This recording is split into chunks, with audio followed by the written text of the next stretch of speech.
इस तस्वीर के साथ अब्दुल रहमान गाजी के शहीद होने के बाद मैंने सब्र की, बहुत दुआ की।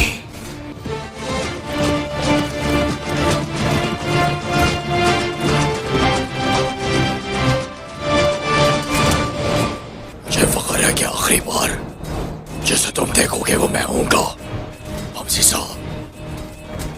लेकिन तो गाय, तुम नहीं जानते कि आखिरी मखलूक जो हम मरने से पहले देखते हैं वो एक फरिश्ता है।